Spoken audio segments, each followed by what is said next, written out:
Good morning students, welcome back to Hindi class. हम आज शुरू करने जा रहे हैं व्याकरण में सर्वनाम। पहले हमने क्या पढ़ा था? संज्ञा। तो संज्ञा आप पढ़ चुके। संज्ञा क्या होता है? किसी व्यक्ति, वस्तु, स्थान, गुण, भाव आदि के नाम को संज्ञा कहते हैं। अब जो किसी व्यक्ति, वस्तु, स्थान आदि के नाम जो होते हैं संज्ञा कहते हैं, उसके जगह जो शब्द यूज किया जाता है उसको क्या कहते हैं? हम सर्वनाम। तो आज हम शुरू कर रहे हैं सर्वनाम। उसकी परिभाषा क्या है? जो शब्द संज्ञा के स्थान पर प्रयोग में आते हैं उन्हें सर्वनाम कहते हैं। जैसे संज्ञा होती है टेबल, कुर्सी, राम, भोपाल, इंदौर।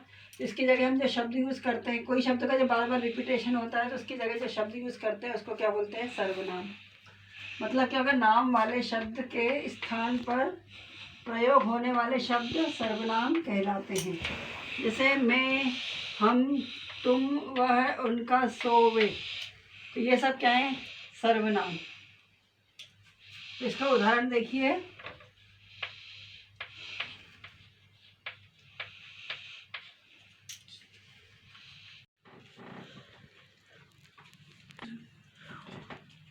उदाहरण हमने लिखा, राम अच्छा लड़का है। राम नियमित शाला जाता है। राम शाला में पढ़ता है। अब यहाँ पर क्या हो रहा है? बार बार किसका रिपीटेशन हो रहा है? राम शब्द का। तो राम शब्द को बार बार ना लिखते हुए कैसे लिखेंगे? जैसे राम अच्छा लड़का है, तो अब राम की जगह क्या लिखेंगे? वह नियमित शाला जाता है। तो वह क्या हो जाएगा? सर्वनाम। वह शाला में पढ़ता है, तो यह भी क्या हो जाएगा? वह भी सर्वनाम। तो हम किसके बारे में बात कर रहे हैं? राम के बारे में। जब हम किसी व्यक्ति के बारे में, एक ही व्यक्ति के बारे में बार बार बात करते हैं तो बार बार उसके नाम का उपयोग ना करते हुए उसकी जगह जो शब्द इस्तेमाल करते हैं उसे सर्वनाम कहते हैं। चलिए हम इसे एक और उदाहरण समझते हैं। ऐसे लिखा, सीता और गीता बहनें हैं। सीता और गीता भजन गाती हैं। सीता और गीता बाजार जा रही हैं। तो इसमें बार बार किसका रिपीटेशन हो रहा है? दोहरा हो रहा है सीता और गीता का। अब इसकी जगह हम सीता और गीता की जगह क्या लिख सकते हैं? वे भजन गाती हैं। तो लिख सकते हैं हम जैसे, वे भजन गाती हैं। वे बाजार जाती हैं। वे सीता और गीता भजन गाती हैं। फिर सीता और गीता बाजार जाती हैं। इसकी जगह लिखा, क्या लिखा? वे दोनों भजन गाती हैं।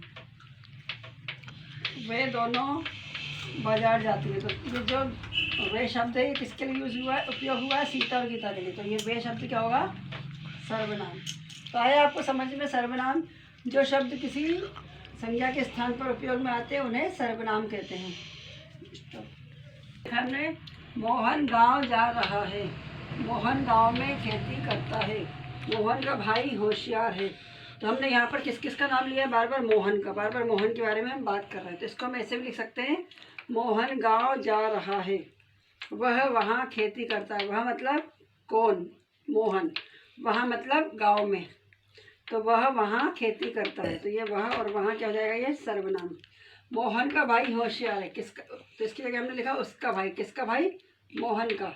तो मोहन के भाई, मोहन की जगह लिखा हमने उसका भाई होशियार है।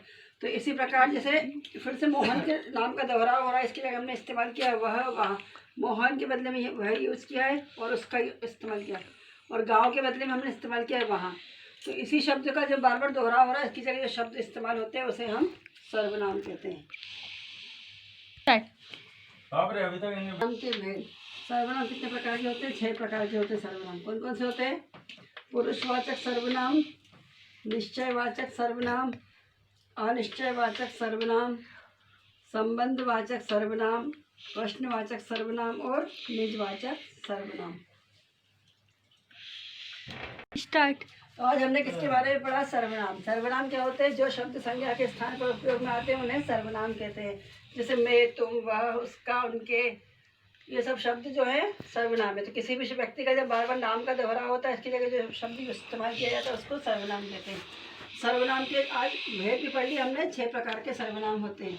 अब आगे इसका विस्तार से आगे पढ़ेंगे। इतना आप इसको घर में दोहराइएगा। आपकी परीक्षा नज़दीक आ रही है, टर्म आ रहे हैं, तो आप उसकी जल्दी से तैयारी करिएगा। Thank you. Have a good day.